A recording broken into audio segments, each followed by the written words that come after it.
Hello everybody, how's it going? Welcome back to episode 12 of the Weeb Couch, your weekly pop culture podcast. You know how it goes. As always, I'm Mason, and joining me... Dan, I'm here, as always. As always. So, you know how it goes. We'll go through what we've been looking at this week. You know, anime, manga, comics, games, a little bit of a film, and some news. And of course, we have the lowdown on this week's Nintendo Direct. That'll be towards the end of the episode. Obviously, click the timestamps. You know how it goes. And yeah, episode 12. Let's just start it right off with your anime, Dan. Let's go. So, for me, I went with got a strange one, actually. But one I've heard good things about, and so I've always wanted to watch it, and I thought, why not do it now? It's called The Saga of Tanya the Evil. And Tanya is a young female soldier infamous for predatorial-like ruthlessness and an uncanny tactical aptitude, which earned her the nickname the Devil of the Rhine. But however, underneath her innocent appearance, because she's just a child in a fucking military uniform. Yep. It's actually the soul of a man who challenged Being X, which is a self-proclaimed god, to a battle of wits, Yep. which resulted in him being reincarnated as a little girl into a world of magical warfare. So it's an isekai, but It's an good. isekai. Yes, it's a good isekai because it goes against isekai. Exactly. Yeah. And it's the only good isekai is a subversive isekai. I mean, actually, yes, that is true. Just look at Konosuba and Isekai Quartet. Yes, totally. Yeah. So Tanya is completely hell-bent on defiance. She resolves to ascend the ranks of her country's military as it ever so slowly plunges into a world war. With only Being X proving to be the strongest obstacle in recreating the peaceful life that she once knew. But, there's a big but here, her perceptive actions and combat initiative have an unintended side effect, propelling the mighty empire into becoming one of the most powerful nations in mankind's history. Oh my god. What an anime. Yeah. It is amazing. Yeah. It truly is. It's so much fun. I would say in a similar way to Hellsing Ultimate, it's just super fun. Tanya is an amazing protagonist because she isn't a protagonist. Yep.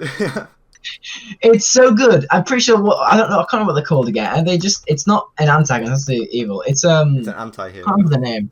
Yeah, an anti-hero. Yes.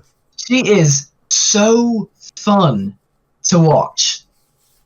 She's and it's once again, it's just funny to see this child maniacally laugh at torturing someone for information. Yeah. It is genuinely hilarious to watch her eyes widen with insanity. Oh, yeah. Because behind it is a guy who tried to go against a self-proclaimed god. What do you expect? Yeah. The animation, for an isekai, the animation is like top tier in this series as well. Especially, it is. Especially great. the facial animations, like you were saying, Tanya's it's surprisingly weirdly amazing facial animations. Mm-hmm. Very expressive. It's so funny. One of my favorite scenes is during a photo shoot of Tanya, where she has to wear a very childish and girly dress for the public, and she's putting on a smile, yet inside her head, she's pretty much saying that I want to kill everyone in this room because of the humiliation. It is a old guy in a girl's body having to wear a dress like that and have to be so the shame. It is hilarious because you can tell that the smile is completely fake and there's like beads of sweat coming off of him because he just can't handle it. It is genuinely so fun.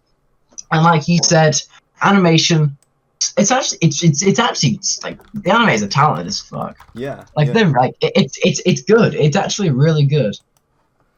And so go on. I super enjoy this show, and like if you're sick of isekai and you want something like a little darker, like because this is definitely one of the darkest isekais I've ever seen.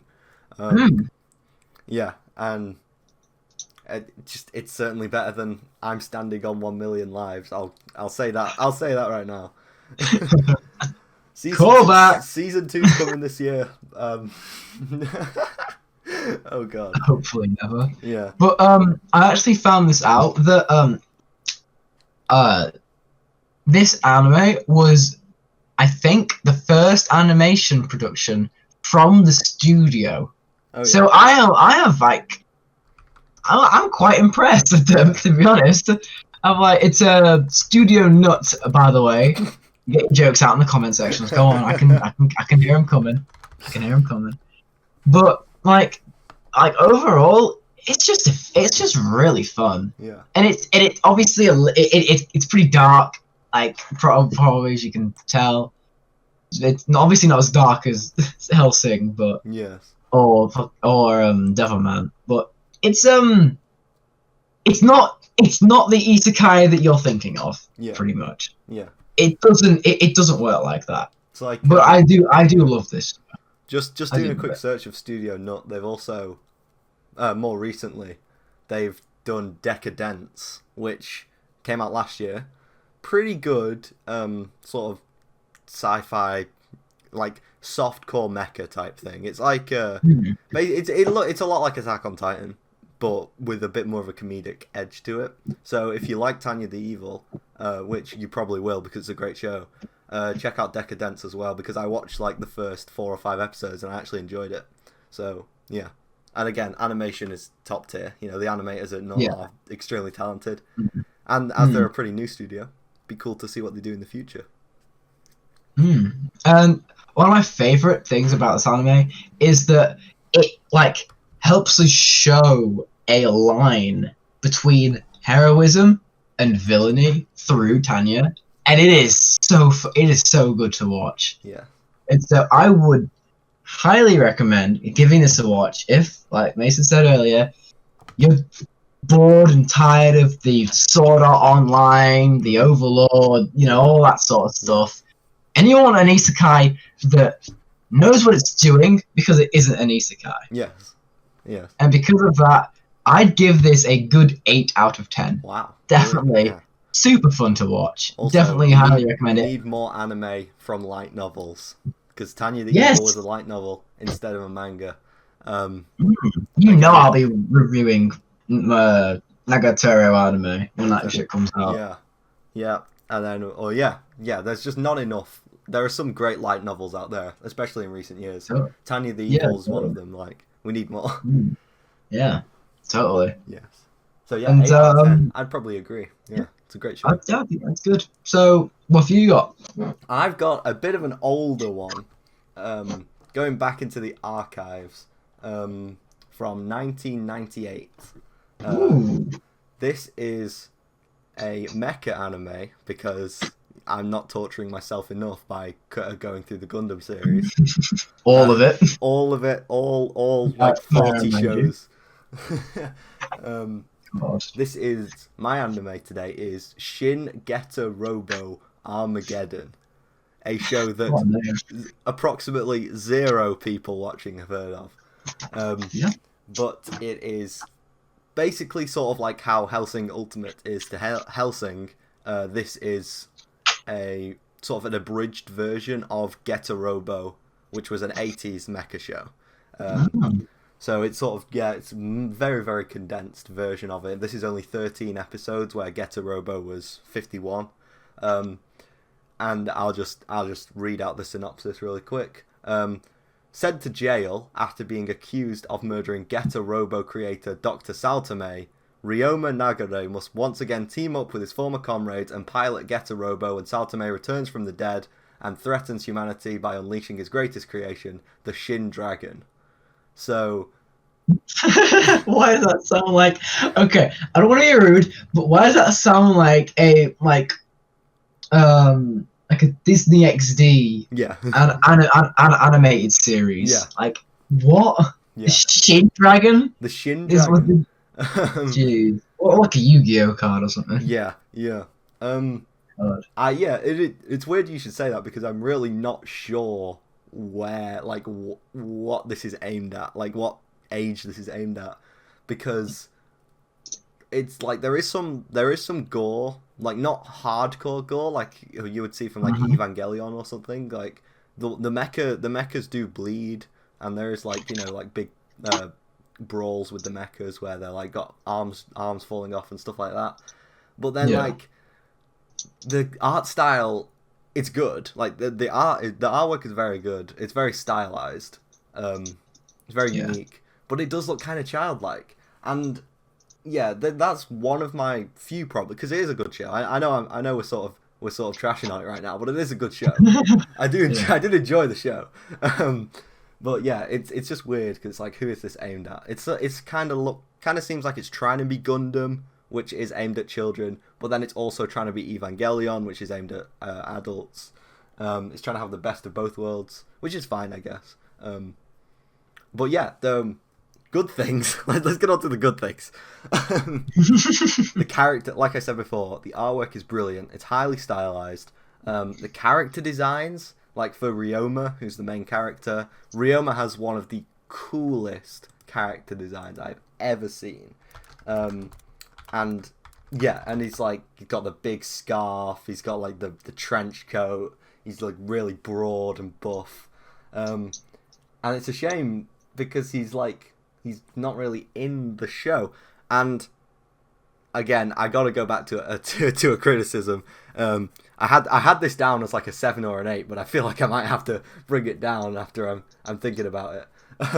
The pacing is sort of all over the place, and you can tell it's an abridged version of a 50 episode long anime series, because it crams a bunch of stuff in, and then there's like 1 or 2 episodes in the middle, which like pretty much nothing happens. And then like the final 4 episodes, I think, is just like it could have been like 10 or 20 episodes. Like there's just so much happening. But I think if you want the story, you should just watch the original Shin Getter or Getter Robo, because like apparently that's really good. I haven't seen it, which is why I was probably a little bit confused by the pacing. But if you want the spectacle and, you know, the animation, you should watch this, because it's a lot better than Getter Robo. But that's to be expected because it was made like 10 years after. So, but the character designs are brilliant. Mecha designs are amazing. These are some of the best looking mechas I've seen. Like, obviously. Wow, really? Yeah. I really like. And you've watched I've watched. What's it called? I've watched a bunch of mecha. No, it was that one that you and Jacob watched. What's it called again? Oh, Code Geass. Yeah, Code Geass. Yeah, Code Geass has some great. I know how much you flaunt over those designs. Yeah, Code Geass has some great looking mechas. But this show has some amazing mechas. They're called Getters. But they look great. They're obviously, because of the old. I'm just a huge fan of that like 90s like rough sort of art style with anime. But the Getters look amazing. To me, I kind of wish they didn't have eyeballs. That makes them look a little bit weird. Like I kind of wish their eyes were just like solid colours. That would have looked a lot better. But yeah, you know, it is what it is. All in all, the designs are great. Shin Dragon, which is like the main bad guy, very cool design again. But yeah, Shin Getter Robo Armageddon is very much style over substance, because I mean, this is not a spoiler, but in episode 1, Shin Dragon drops a nuke on Tokyo that destroys all of Japan. just all of it. The entire country is now I see. is now a wasteland. That's episode 1, and it remains that way for the rest of the show. And I guess, sure, a little bit of build up to that would have been nice. But yeah, definitely style over substance. The mecha battles are very cool. Kind of don't do enough with, because like in mecha anime, you've got to have like each mech has to have a gimmick. You know, they have to have like a special weapon or like a special power that each one of them has. But Shin Getter sort of doesn't do that. It's just mechs punching each other. There's not really any, like, some of them have guns and some of them have like laser cannons in their chests and stuff. But there's not really enough variety in the. There's variety in the designs. Like I said, all the mechs are real, like they look really nice, but there's not enough variety in sort of the weapons to make it a true like very good mecha fighting. Like Darling in the Franxx, which is a series I've talked about before on the podcast, and it's a series I really really love. Each mech has its own weapon, and it's like specifically calibrated to that weapon. And you know, mechs can't use another mech's weapon because they're not calibrated and stuff like that. And I think Getter would have would have benefited from this. But you know, I will probably watch Getter Robo the original at some point when I'm like 60 years old and I'm finished with Gundam. But yeah, Shin Getter Robo is a fine show. I know the Getter Robo manga is not that long, so if you don't want to watch through 13 episodes, like read the manga. But yeah, I would give Shin Getter Robo Armageddon, I'd give it a 7. Let's give it a 6. Let's give it a 6. Just, it's good. It looks great, but we could use a little bit more on the story side. The story is kind of rushed. But yeah, I give it a 6. Very cool. Nice. Okay, moving on to manga. I may as well get my manga done. Manga I enjoyed a lot, that I didn't expect to enjoy. Which my manga is Kokoro Connect, which means Mind Connect, but it can also be read as Heart Connect, and I'm sure that was intentional by the author. So, Kokoro Connect is a slice of life manga which follows a group of 5 high school students who are all the members of like the school like newspaper club, like the monthly school paper, and you know they're all really good friends. And one day, 2 of them switch bodies. You know? Oh, what? One of them becomes the other, just ran like out of the blue. And the way it's introduced in the first chapter, there are 3 of them. Like 3 of the club members are like talking about what they're going to put in this month's edition of the newspaper. It's like very laid back and relaxed, and they're just chatting about what to include. And then the other 2 members just burst in, and they're like really panicked, and they go, oh. And they just say, "We've switched bodies," and there's like a massive speech bubble that takes up half of the panel, like half of the page. It's just "We've switched bodies," and you'd think that's where it would stop, but it like this came out I think a little bit before Your Name, so I can't really call it a ripoff, but the inspiration is definitely there, wherein it uses the body swap sort of plot to, like, as a platform to make it more of a romance sort of anime, well, manga in this case. There is an anime, and I like that. I think that's fine. All the characters are great. Like, the strength of this comes from the characters. All of the club members are extremely likable. Taichi is the main guy. He's our main character, and and as they just randomly switch bodies, they sort of learn more about each other and like understand each other and all that stuff. So Taichi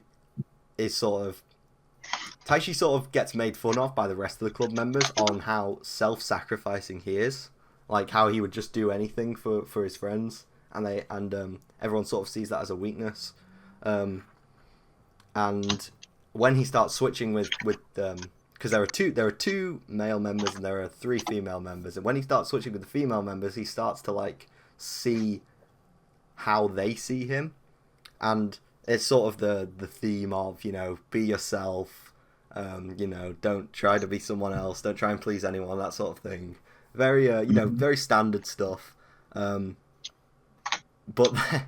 then it's revealed that the body swapping is being done by an alien. You know, as you do. The alien is called Heartseed, and he like randomly takes the form of their homeroom teacher, like their form tutor. So like you can never tell whether it's the actual teacher or if it's the alien. And I think the mangaka got some complaints about that, because in later chapters, like when the alien is talking, the speech bubbles are like black with white text, so that helps a lot. And he sort of goes like, and they're like, oh, why are you doing this to us? And he's like, I don't know, I was just bored. Oh my god. So, and then I don't want to get too deep into spoilers, but he does like the manga gets very, very dark at like the halfway mark. Not like you know, supernatural or, you know, anything like horror-esque, but like the themes become much more serious in what sort of Heartseed sets into, like he sets events into motion. Like he never does anything, but he sort of nudges things to a position that he wants them to be in. Sort of like Ryuk from Death Note, where he doesn't partake in any of the things, but he sort of nudges things in the right direction that will give him the most entertainment. Yeah, I saw that as like if once I heard you say that you did it because it was bored. I was like, yeah, kind of like Ryuk, exactly. You know? It's exactly like sounds... Ryuk. Yeah. Except he, like it could be said that Ryuk is on Light's side in Death Note, where Heartseed is like yeah, he's kind of against the protagonist, judging by some of the stuff he does in the later chapters, which I won't spoil. He's never really an enemy, which I really like, because if they just turned him into like someone who's doing this to be malicious to them, it would kind of become a little more boring. But as he's not an enemy of them, he's sort of just doing this to get entertainment, he becomes a much more entertaining character, because you're like, oh, what is he going to do now, you know? And he's very finicky with the stuff that he does, and like, you know, what he wants them to do and stuff like that. And yeah, the real draw of this comes from the wholesome, like the romantic side of things. There's the other male club member that isn't Taichi, which is Aoki. He's trying to get with another club member, who I believe is called Shoujo, who is a lowly, but we won't talk about that. She's the same age as the rest of the cast, but she looks like 5.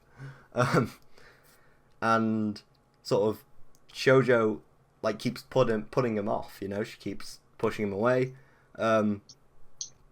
And that's you know, and Aoki sort of accepts, you know. He's sort of saying, I know you won't go out with me, but that won't change my feelings about you, you know, that sort of thing. And it's very wholesome, it's very heartwarming. And then Yui, that's the wrong character. Shoujo. God damn it, Mason. No, all these Japanese names, I can't keep track. Shoujo sort of goes on her own romantic path, and there's sort of like a 5-chapter side story type thing about her discovering her own romance, because she's never really had like romantic thoughts, she's never really wanted to be with anyone, that sort of thing. And you know, it's sort of at the beginning it's sort of very formulaic how each character is addressed in like one after the other, and it's like, what is their flaw? And it's basically, how does Taichi help them overcome this flaw or this fear or whatever? and it gets kind of boring at the beginning, but then once all the characters have been established and once the dynamic has been established, like, you know, towards like chapter 10, there's 32 chapters, towards like chapter 10, all the characters have been done and dusted, and you know who they all are and how they interact with everyone, and the story can begin. And you know, I have nothing against character building, I think that's fine, but it could have been done a little bit shorter. But yeah, Kokoro Connect, very good manga. I will be watching the anime because apparently that is good as well. All of the characters are extremely likable. Like, there's not a character I dislike in this. There are characters that I dislike that you're supposed to dislike, you know, because they're written that way. But there's not a character which I just think, damn, they're really annoying, sort of thing. But so yeah, I'm giving Kokoro Connect an 8.5. It's very good. I don't tend to usually go for the sort of slice of life, high school sort of thing. But this pleasantly surprised me. It was very entertaining. Yeah. So it's not a mecha though, so I can't put it any higher. Yeah. So that was my manga. Dan, let's hear about yours. So, I've been feeling very dark the past few weeks, if you could probably tell from my choices in anime and manga. And so why not top it off with the manga that was considered at the time the greatest manga yet written. Yep. I'm talking about 1982's Akira. Yes. Boy, it sure does live up to that name to an extent. It really is an extremely good manga. However, it isn't without its flaws. Yeah. It's not perfect. Like nothing is, like Exactly. I've said many times before. Yeah. So, quick synopsis. We first see in 1988, it's World War III, and Tokyo, like your anime, Yep. has been decimated by a mysterious black explosion unmatched in magnitude. Yep. I wonder what that was tying into. But anyway, we skip forward 31 years into a Neo-Tokyo that has been quickly built on the ruins of the old Tokyo, and is like super big with its like neon cityscapes, and it's like a fusion of like super high skyscrapers and like cutting edge technology, but and that's permeated through and through with an explosive, hyper violent cocktail of biker gangs, poverty, and revolutionaries. Yes. And so pretty much in this derelict metropolis live Tetsuo Shima and Shotaro Kaneda, who are two bikers who are good friends, but also the fiercest of rivals. Even though they're in the same gang. Yeah. So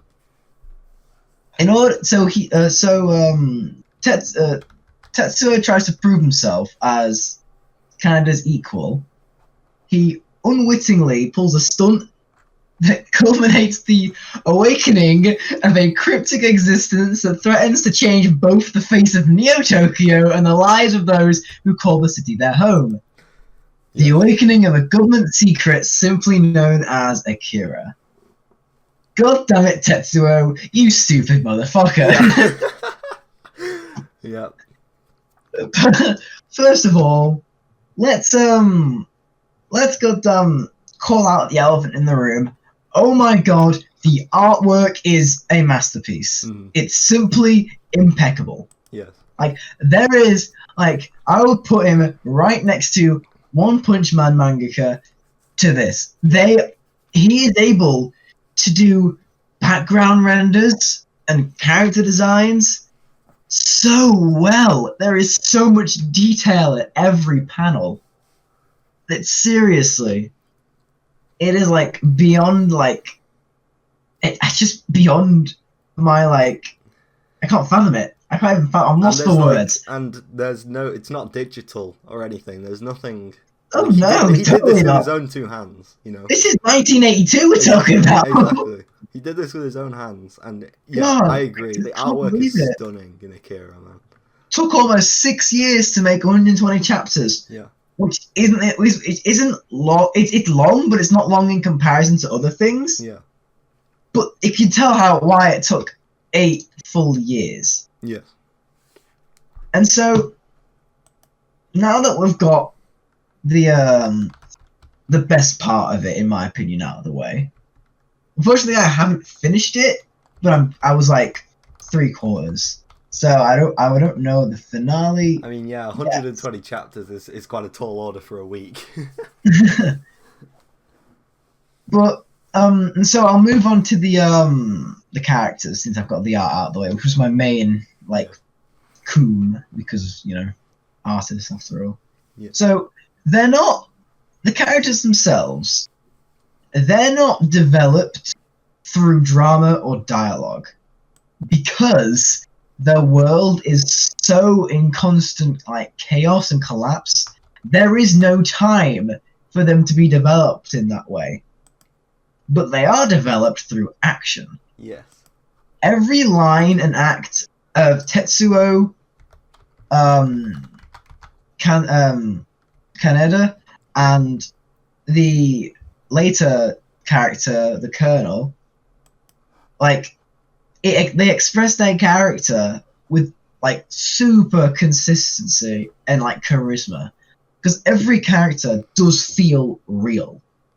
Because there are it is pretty depressing in some parts. It's the world is gonna it's ended already. Yeah. But they've made it back, but now it's gonna end even more.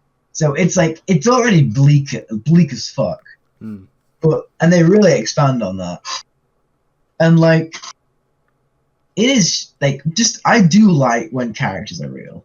That is a really good that is what I strive for most characters in manga, anime, anything really, to be honest. Any kind of media. Definitely. Yeah, if a character isn't realistic, then the entire piece of media, if the main character especially is not realistic, the entire media will fall flat. Cough cough, Captain Marvel. What?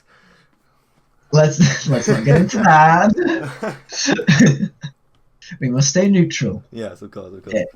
But yeah, I get what you're saying. Yeah, the characters, especially in a story like Akira, where it is extremely I haven't read the manga, but I've seen the movie, and it is it's extremely character centric. I agree. Yeah, I will say on the characters, they are good. Yes. However, I will move on to the downsides. Like I said, character development is driven through action, which isn't always the best way to do it. Mm. And so it kind of becomes kind of stale at some point because there is a decent amount of action. Yeah. However, those action shots are reused, and so it kind of feels a bit it gets a little bit boring after a certain point. However, that I believe I've heard and read up and researched that is actually fixed in the movie because they actually help better the characters through dialogue rather than just action. Like I said, the movie is very character centric, and there are great action set pieces in the movie and stuff like that. But the characters are the main thing. Yeah. And if you're saying that they're sort of thrown by the wayside in the manga, then that is an improvement. Yeah. And it's they fall into the line of the archetypes and fates, that sort of thing. And that it's I would rather have a character. I would rather have one super developed character than a bunch of blank slates that we've seen before. Yes. And I know this was made in 1982, so it's very it's early, but even then, it's probably still been done before, even more so. Probably. Yeah. However, that is one of few negatives I have for it in comparison to how good I actually thought it was. Yeah. because I forgot to explain this. It isn't the most child-friendly manga. Mhm. It is very gruesome, very gory, and not in any way, shape, or form for the faint of heart. I will say that. And when you told me that you watched the movie, I was shocked, extremely shocked to be exact, because I thought I would have believed that you couldn't handle something like that. Yeah, it was a tough. Like, I'm so squeamish when it comes to stuff. Yeah. But yeah, it was a tough watch because, like you say, it's definitely not the most child friendly. But yeah, yeah, we'll talk more about the movie. Like, we will do the movie at some point. We were talking about it Totally. before we started recording. We will do the movie probably next week or the week after. We'll see. Yeah, Love to watch it. yes, it's great. But, what I was saying? Yes. However, for someone with me, who is very interested in that sort of thing and loves gory stuff, I was enthused. I loved it. I loved every single second that I saw something like that. And so overall, pretty much, if you want to go back to it, it's decently long, so it will take you a little bit. However, I would say if you want to go back to the 1980s and watch a manga that still almost holds up, then read Akira. Yes. However, if you're not a big fan of reading or don't want to waste that much time, then I've heard that the movie is good great, as well, if not better. I'm not certain. We will, like Mason said, we'll do a review of it, and I'll give my debate on the differences, because I believe that there's a character that they just straight up took out of the movie in the manga. Pretty much. So we'll see how it differs. Yeah. But then again, I'm giving it another 8 out of 10. Yeah. I'm being quite generous these past few weeks. But then again, these have all been... Like, yeah, we will the impact of Akira comes more with the movie than with the manga, and we will talk about that. But like, there was, for the West at least, there are two eras. There is pre-Akira and there is post-Akira, and then further down the line there was pre-Naruto and post-Naruto, and these eras for anime, like. Yeah, we'll talk about, because it did come with the movie, so we'll talk about that more with the movie. But Akira is definitely one of the most impactful pieces of media from the 1980s. Not just like anime or manga, but just media in general. We will talk about that. We do need to move on. Definitely can see. Yeah, true. So, moving on to my comics, we continued on with the second issues of our previous last week episode comics. With me, I did Future State Catwoman 2 and Shazam 2. Both positive, and however, one not so much as the other. Yeah, I'll get to that. Yeah. But these will be much shorter because I have less to say, because they're only like 20 pages. Yeah, yeah. So, Future State Catwoman 2. I enjoy it just as much as the previous issue. It's pretty much Catwoman. She's got her way through halfway of the bullet train that has all the people on it. Mm-hmm. But she's pretty much got hold on. I don't remember.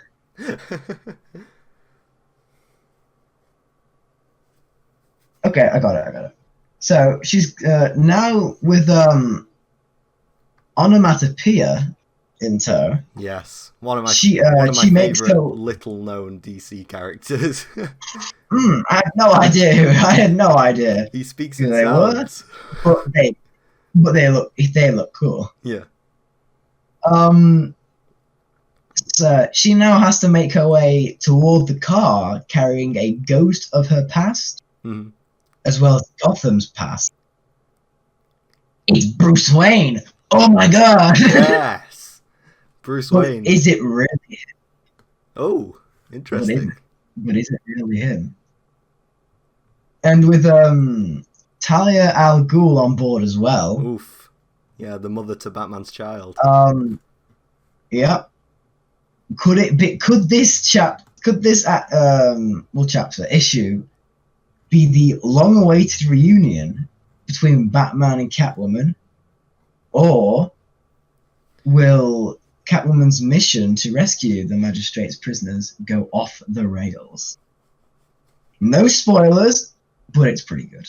Yeah. It is good. It's a pretty good conclusion. I did enjoy it. I'll have to read that myself as well, because an interaction between Catwoman and Talia al Ghul is bound to be great, because, you know, at least in current Batman comics, Batman and Catwoman are married. Really? Yes, but Talia al Ghul is the mother to Damian Wayne, who is Batman's son. So that would be a good interaction. Yeah. So, get this out of the way. It's art as good as ever with Future State. The art's never been an issue. It's always been good. It actually helps a lot with the pacing of this, because this issue, it's very fast. Like, it is, the pacing, it's super fucking fast. It's like, for some people who, like, find it difficult to catch on, it could be seen as very head-spinning and confusing. But it helps with the climax, and it helps with, like, it's fighting and, like, the context, because they're on a fucking bullet train. They're gonna need to act quick. Yeah. Otherwise, it ain't good. The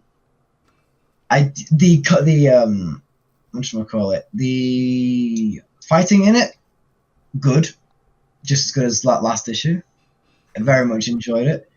Strange. It's always strange to me to read action. Yeah. It doesn't feel weird. It just feels strange. I feel the same. Yeah. Yeah. However, I do think that it does pretty well on its on the conclusion of it, and how Future State is doing Catwoman. I do like. This is the one that I'm probably the most hyped for. That and Swamp Thing, I do like what they're doing, and so I would definitely say keep it up with Catwoman. Yes. Good shot on them. Give it a good 7 out of 10. Nice. Nice. However, now we move on to Future State Shazam 2. If you remember from last episode, I didn't much enjoy the first issue of Future State Shazam, as I felt as though it was just pretty boring and we're just missing a few things. I would agree. Yeah. Future State Shazam 2, it does improve. It has improved on it. So pretty much, Shazam's soul is laid bare as he's confronted by one of the most powerful beings in the DC universe, revealing shocking secrets and the final fate of Billy Batson, the boy who was Earth's mightiest mortal. As this issue introduces a deadly new threat born from the ashes of the Teen Titans Academy, Raven. So, what did I think of it? It's okay. It's pretty much it's okay. It's okay. It's better than the first issue, but it's nowhere near as good, in my opinion, as I Catwoman, to be honest. Yeah. I really should have picked a different person to compare it to, because it just does not help it. Yeah. I do like how they're trying to separate Billy from Shazam, because he is just a guy in the end. You know? Yeah. There's no surprise there. And it worked for him for a while. However, it didn't help him, because it's drawn in attention from his closest allies and other worldly forces. Once again, doubt arises within his teammates and whether they can trust him, that sort of thing. it does, like, this second installment, it does offer like a relatively fulfilling conclusion, but I'm going to be completely honest here, it feels less like a complete story on its own and more of a component to the larger world of Future State. Yeah. Whereas I liked Catwoman on its own, I just feel like they just made this to help Future State's like ending. Yeah, it's a reading list. I think I said that last time. Yes. It's a reading list. So if you want to get the entire reading list, then pick it up. But otherwise, you don't need to. No, it's not. It's not. It was entertaining. Like, the next part was entertaining, but it's the finale part, I will say, it's a bit of a letdown. Yeah. To be honest. Yeah. But we'll just now that Shazam's over with, I don't have to worry about it. It was just a bit boring, to be honest. It was a bit like Shazam in general is like not the most exciting guy. It's kind of depressing as well. Yeah. To be honest, but it wasn't the good kind of depressing. Don't you feel for it? It's just like, bitch, you know. So I'm giving it a 6, but it's a low 6. It's better, but it's not great. Yeah. I will say. Yeah. But definitely read Catwoman. Definitely read Catwoman. Both the issues, they are great. Yes. But if you want to do like 100% completion of Future State, read them. But if you want to read it, you can. But I don't recommend it. Yeah, and like reading, I've only read issue 1 of this. I'll probably read issue 2, after we finish recording. But like, there's really not that much here for Shazam fans either, because like Shazam is like separated from Billy, and like Shazam, the main draw for Shazam has always been his personality. He's got like, the childlike personality, even though he's this big buff superhero guy. And it's just sort of not there. So yeah, there is just nothing really here. Yeah. Entertaining, but yeah. Yeah, exactly. It's just a meh. It's just a meh. But then moving on to yours. A lot better. Don't worry. So, I have taken on the same comics as last week once again. Issue 2 of Future State Nightwing and Future State Immortal Wonder Woman, both of which are also 2 issues. This is the final installment of these. And Nightwing, if you remember from last episode, I did say that Nightwing issue 1 was all build up and all set up, and it was just hammering home how something huge is going to happen. And yes, the something huge comes in the form of a gigantic army that rolls up to Nightwing's front door. I see. In order to take it, to kill him, because all masked heroes have become illegal now in the future. Yeah. So Nightwing is the leader of this, masked resistance, which is basically all of the Bat family. Nightwing is now the leader, and they just bring in an entire like tanks and planes and tons of soldiers, and it all rolls up to Arkham Asylum, which is what Nightwing is using as his base. And the next Batman, which is what he's called, the next Batman. I don't really like that name, but just try a little bit harder. Think. Yeah. The next Batman is there, and he's like, "Do you trust? You need to trust me now, Nightwing. I know I'm not Bruce Wayne, and I know I'm not as good as him, but you need to trust me because I'm your only way of getting out of this." And Nightwing's like, "Oh, no, fine." He's the edgy one after all. Exactly. And most of the issue, again, it's only 20 pages long, most of the issue is taken up by a really, really good fight scene where the next Batman and Nightwing basically tear through this army, and it is super cool. And I've always been a huge Nightwing fan, and it's sort of, Nightwing has stepped, like he calls him and the next Batman, he calls them the new dynamic duo, and I think that's great, because Nightwing is now in like the dominant role, the mentor role sort of thing, and the next Batman is sort of his protege. Yeah. He's they've sort of swapped around. I mean, yeah, because Yeah, I like that. Um, Hmm. and then the Nightwing's resistance shows up to help him. You know, you've got Oracle and Two-Face and Man-Bat who have turned to the good side.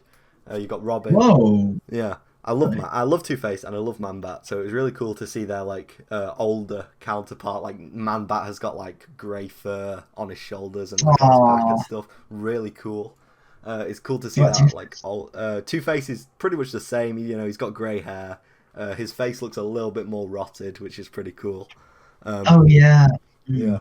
Mm. Um, Oh, brutal. yeah, I love those two characters, and it was cool. You only see like a glimpse of them, like as they're fighting, but it was cool seeing them, like their future forms. Oracle, pretty much Batgirl. Obviously, Oracle used to be Batgirl, but now she's got a Batgirl costume, but she's calling herself Oracle. You know, I don't know why. Just call yourself Batgirl, really. But yeah, she's cool. Robin is cool as ever, except you know he's a fully grown man now, so it looks kind of weird in the Robin costume. But you know, um, No, I was like, if like he got the Robin costume that he himself wore like when 20 he was years like ago. 10 years old, yeah, Exactly, yeah, and he's in not just short shorts, yeah, short shorts. yeah, he's in He's like like super speedos, tight. yeah, Yeah, um, the may as well be speedos yeah, if he's aged that. Oh my yeah, God, it's and we hilarious. see the Nightwing Batmobile, which is very cool. Um, Ooh. and that's how him and Batman escape while the Resistance sort of holds off the army. And then there's sort of like a car chase with the Peacekeeper, who is the leader of the army that's going. The Peacekeeper's like one of the big boys in the Magistrate, so it's revealed that she's been in a bunch of like different future state like Batman family comics. She's been in the Robin one and Dark Detectives, stuff like that. And it's revealed in this one that her parents were killed by the Joker, and that's why she like hates all Oof. costumes, you know. So she sees them all as the same, whether they be hero or villain, and and you know, and you think there's going to be like this big redemption moment where she's like, where Nightwing is like, oh, come to our side or whatever. Rather, where Batman is like, you know, you don't have to do this, you can come to our side, and then Nightwing just sort of like bonks her with one of his the big stun sticks, and he just knocks her straight out. And he's like, no, there's no reasoning with these people, which is quite funny. Oh my God. And the comic sort of ends on him and Batman. It's kind of cheesy. It's him and Batman walking off into like the sunrise as day breaks, and it's like, here's to a new partnership or a new era or whatever. It's kind of cheesy, but overall that was a great issue. Like it's just a big fight scene pretty much, and Nice. it lays the groundwork for Nightwing and the next Batman, who will definitely team up in the next Batman's own series, which is still ongoing. It's not a 2-issue thing; it's one of the main ones. And yeah, I'm giving this one an 8. I really liked it. Obviously, Wow. the art is brilliant as well, and I just love seeing Nightwing like as a mature guy now. He's realized that he has to step up and take the role, because Nightwing has always been like famously opposed to being the next Batman. Like he doesn't want to be Batman. He wants to be his own thing. And it's cool to see how he's achieved that. You know, he's still Nightwing, but he's the mentor to all of these other like younger superheroes. And I really like that. And yeah, Nightwing, very wholesome, but great fight scenes as well. 8 out of 10. Wonder Woman, on the other hand, Oh no. doesn't really get better. I gave it a 4 last week. It does get better. It's better than a 4 this week. Darkseid is still here, except there's this new sort of villain called the Unmaking, which is basically like a big, like think Venom. It's like a big black sludge, but it like goes, it's like huge. It like goes over planets and stuff, and it like just disintegrates it. And it's like coming to Earth, and this is set like in the far future. This is set like hundreds of years in the future, obviously, because Wonder Woman is immortal and all that stuff. This is set like hundreds and hundreds of years in the future. So And that's kind of to its detriment, I think, because there's only Wonder Woman here now. And a very, very old Superman, because, Superman ages really slowly as well. There's very, very old Superman, there's Wonder Woman who's immortal, and then there's also Darkseid who's immortal. And that's kind of to its detriment, because Wonder Woman is not written very well. I did touch on this last week. She's not written very well in this. It's kind of just recycled from Death Metal, where she was written perfectly. She was sort of the main character of that arc, and it was very entertaining. But this is sort of like a more washed down version of her. She has a Green Lantern ring, and it's sort of set up in issue 1, where she gets a Green Lantern ring off a dead Green Lantern, but she never uses it. And I'm like, this could be kind of useful against Darkseid. I don't know, considering how powerful he is. But she sort of just goes up against him with her sword, and she gets bonked. She gets game ended pretty much. And then sort of she's like, I'll just say this right now, there's no info, like, you're not given anything. There's this new villain, the Unmaking, which just comes out of nowhere. Like, it's just, I thought Darkseid was going to be the villain, but he's just sort of like Superman. Like, Superman shows up. Superman wasn't in issue 1. Superman just shows up and he's like, oh, run Wonder Woman, and he like tackles Darkseid, and he like flies him into the sun, and it's like, okay, cool, they're both dead now. Okay. Literally comes out of nowhere and just takes Darkseid, and they both fly into the sun and they both die. Like, what? And then Wonder Woman flies off into space, and she meets up with the Spectre, who is a character that I really like. And this is sort of where the merit, like this is one of the main Future State titles, so it's like 50 pages long. It's not like a short title, so there is more that happens here. And she sort of like talks to the Spectre, and the Spectre's like, I was the agent of vengeance, and all my life I was just killing and torturing bad people, but now there's no bad people because the Unmaking has gone across the entire universe. And it's like, when did this happen? We weren't told about this, And Wonder Woman's like, oh, you can cease to exist now. It's fine. You've fulfilled your purpose. Which would have been like, wholesome if the Spectre had said that he wanted that, but then he sort of just like fades away, and it's like, oh, okay, he's gone. So now it's just Wonder Woman. Like, she's the only character that exists now, because apparently the universe has been wiped out by this Unmaking, although we've never seen it. And then she puts together her bracelets, which obviously makes a blast. Like, that's what she does in the comics. It makes like a sonic boom type thing. Except now when she does it, it does a massive flash of light, and it goes across the whole universe, and it kills all the Unmaking, and then she turns into a constellation, and then that's the end of the issue.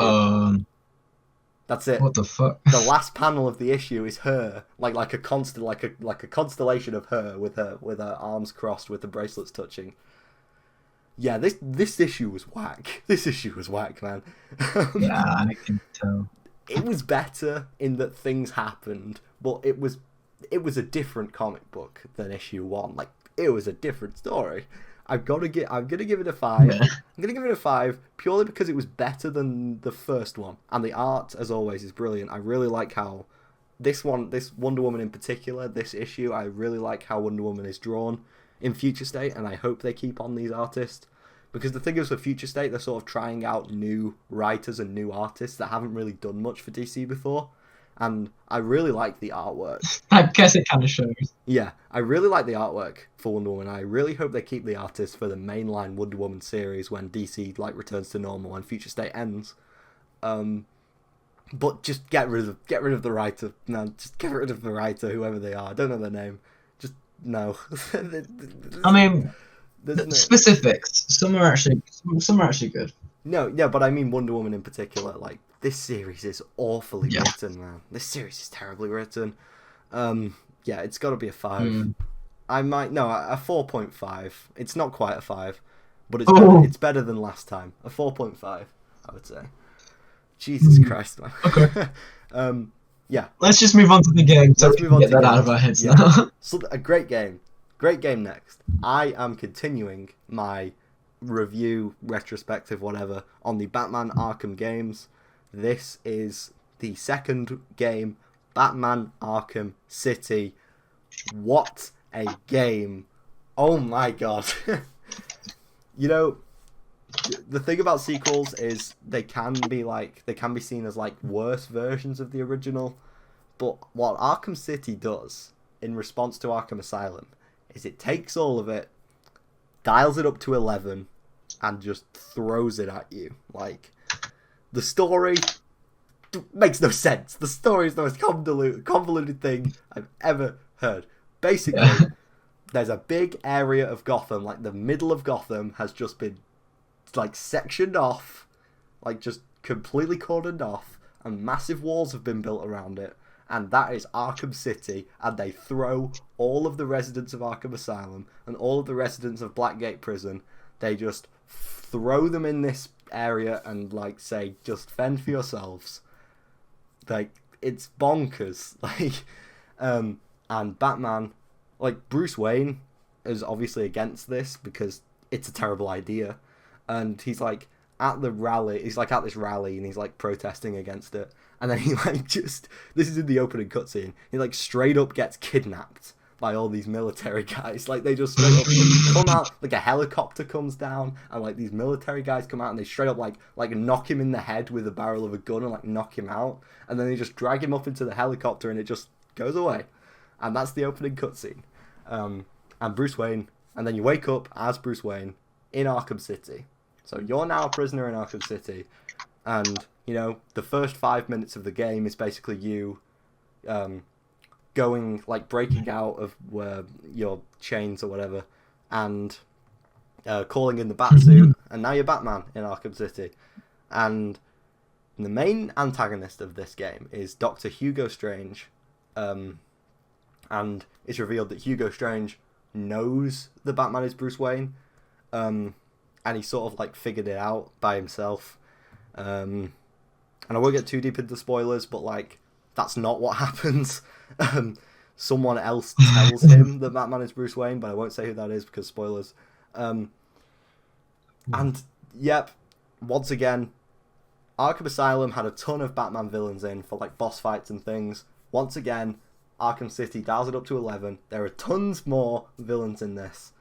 You've got returning people like Bane, Joker, Harley Quinn, Poison Ivy, and you get new villains like Penguin, who I was kind of surprised wasn't in the original, but he's in this one, and he's great. I love the Penguin. Hell yeah. Solomon Grundy. I love Penguin too. Yeah, Solomon Grundy, amazing boss fight. Mr. Freeze. Oh my god. Obviously also the He better be voiced by Arnold. He's not voiced by Arnold. But disappointing. But the Mr. Freeze boss fight, man. If you know anything about Arkham City, if you've never played the games before, you've probably heard of the Mr. Freeze boss fight. So, pretty much, Mr. Freeze is like this guy in this massive big suit, you know, this massive like mech suit, that keeps him cool or whatever, and he has a big gun, but that is like so, like there is so much more to him, and his boss fight is, he has a health bar, and it's broken into 9 segments. The health bar is in 9 segments, and to get rid of one of the segments, you have to do a type of takedown on him, but each takedown only works once. So you can like sneak up behind him and do the standard, you know, silent takedown. And once you do that, like he activates like a scanner on like his back, so you can't sneak up behind him anymore. And so on and so forth. You can take him down through a grate, and then he like freezes up the grates with his freeze gun. It's super cool. I had a blast playing it, especially on Game Plus, which this game has. And every subsequent Arkham game would go on to have it much better at, in my opinion, because one of my main gripes with Arkham Asylum was the weird like spidey sense that comes up when Batman's about to get hit. So you just press triangle. Then, yeah, it makes no sense. Yeah. So you just press triangle and then you counter it. Game Plus does away with that, so you actually have to look when you're about to get hit. It's a lot more challenging, and Joker. So the story kind of goes in two routes in Arkham City. One of the routes is finding Hugo Strange and stopping this thing he has called Protocol 10. Protocol 10 is revealed to be just killing all of the prisoners inside Arkham City. So getting like helicopters with like rocket launchers and just killing them, just shooting them randomly at Arkham City and just blowing the whole place up. So one end of the story is stopping him, and the other end of the story is stopping Joker. Because I didn't talk about this last week because I couldn't really bring myself to talk about it. But the final boss fight of Arkham Asylum is Joker injects himself with Titan, which is the chemical that Bane uses to get really big. Joker injects himself with that, and you basically just have to hit him until he falls down, and there's like a big Joker. And in Arkham City, that boss. Yeah, it's one of the worst final bosses I've ever seen in a game. Arkham City. Arkham City, Joker obviously is not big anymore, and he's been poisoned. Like his blood is poisoned from the Titan, so he's dying. And towards the start of the game, what he does is he like captures Batman. He like knocks Batman out and captures him, and he injects Batman with his own blood. So now Batman is dying also, and. So Joker's like, haha, Batman, now you have to find a cure for both of us, or you're gonna die as well. Which is like really clever. And so, yeah, because like Batman cares more about the Joker's help than his own, definitely. Well, yeah, he definitely does, because you know, and Batman's like, oh, if I don't find the Batman cure, doesn't kill. Exactly. Batman's like, if I don't. But then again, if I kill myself, then. That's fine. But if I kill someone else, then oh god, I'm gonna want to kill myself. Yeah. So it's him, and then the second part of the story, because they kind of like cross over, and you do one bit of one campaign, one after the other.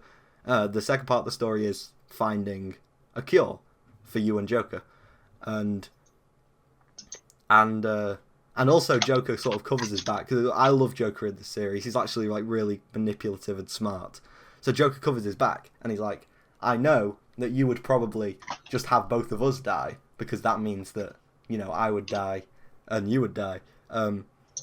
But I've taken samples of my blood and I've shipped them out to every hospital in Gotham City. So now, like, everyone who is currently staying in the Gotham City hospital is been injected with my poison blood. So now you have to find a cure for all of us, or we're all gonna die. And I love this version of Joker, because like who would have thought of that? You know, it's such who would have thought? Who? Okay, no. Well, I want to better know who the fuck accepts donated blood and doesn't test it. That's okay, I get that. But you know, Joker's got connections. You know. He's got connections. He's good. And think about how much money he has as like the biggest crime boss in Gotham. Think about how much money he has. Yeah, I guess. And so and this is the first open world Arkham game. And like after this, you know, open world became the main focus of the Arkham games after this one, because it's decently big for a 2013 game. It's decently big. It takes you like maybe 5 or 6 minutes to glide from end to end. So that's quite good for a 2013 game. And all of the different areas of Gotham to explore, it's like really cool for a nerd such as myself to go to places that are in the comics and stuff like that. And they're all, it's like you can't tell this is a 2013 game, man. It looks really good. It looks really good. I should probably talk about Catwoman.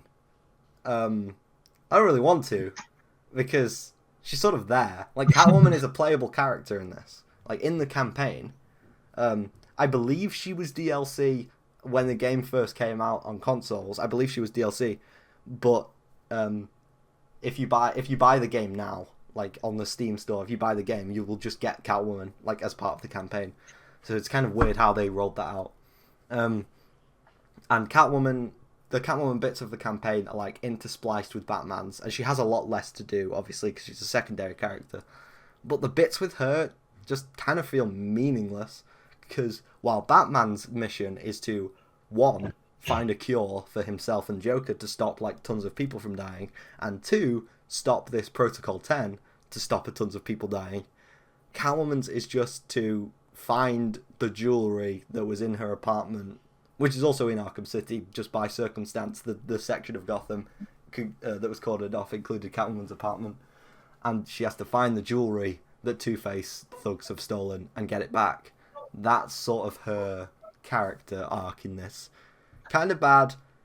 Catwoman is just a weaker version of Batman. Like, she has less gadgets, she can't glide, she can't do like many of the takedowns that Batman can do.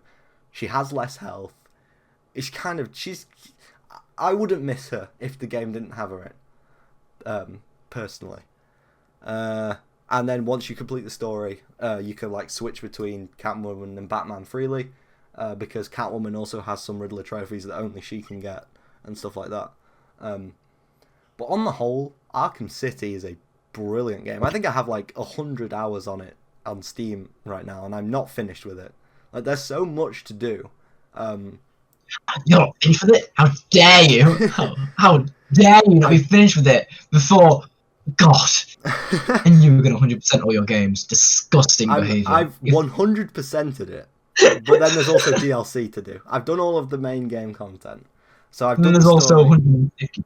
Yeah. Oh well, that's Arkham Knight. I'll get to Arkham Knight next week. Arkham Knight has 240% maximum. Oh God! That made me almost faint. Yeah. There's a lot of stuff to do in Arkham Knight, but for a 2013 game, there's a lot of stuff to do in Arkham City, and I really, really, I love this game, and it's definitely my favorite of the Arkham games.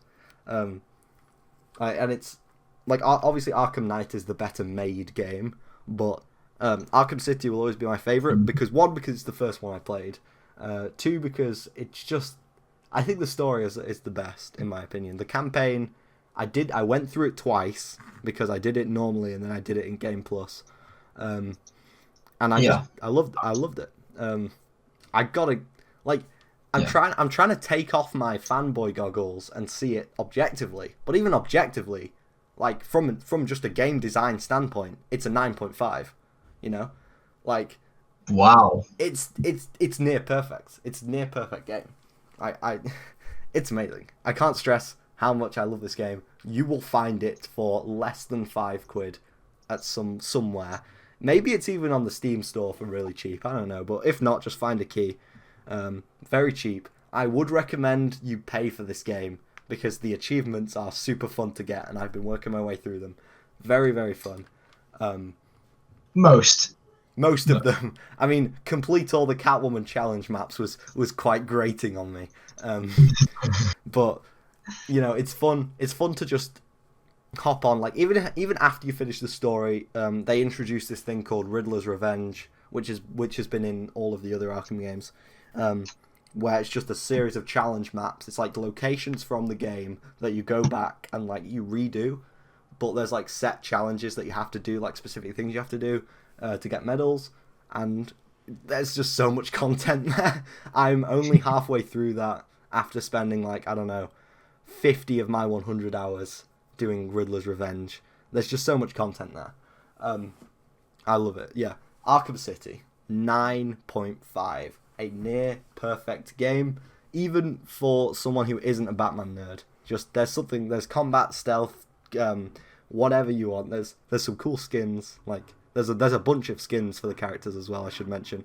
Once you complete the story, you can choose the skins. Very cool. Yes, love Arkham City. Absolutely love it. It was a treat to replay it after like not playing it for like 5 years.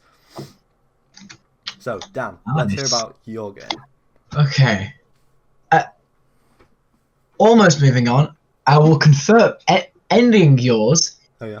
I will confirm it with saying that yes, Mason isn't lying. Just checked. He has on record 111 hours on Batman Arkham City. Yep. last played today, apparently. Yep. And I believe that is the game that he has the most hours in. Yeah, sure. it probably is. Yeah, I think it is. Yeah, but I just love it. That was a very, I will say, long review of Sorry, Armageddon, my mind's but it makes wandered. sense. Yeah. No, but it makes sense because of how big of a game it is. Yeah. However, unfortunately, my review won't be as long because I reviewed a beta. Yes. The beta for my most anticipated game this year, Guilty Gear Strive. Oh yeah. And I can say, from the beta, if this game were to come out now, I would not be disappointed to an extent. Okay. There are some downsides, but there are also some very good things. On a gameplay standpoint, just from the gameplay. Actually, before that, I'll specify. Guilty Gear Strive. One of Guilty Gear's, part of the Guilty Gear franchise, been around for a good 25 years. Yeah. You know, fighting game. It's now just a little tip. The Steam there's a Steam sale on right now. I don't know when it finishes, but as of the 21st of February, there is a Steam sale on right now where you can get the entire Guilty Gear franchise for £13.50 as opposed to £110.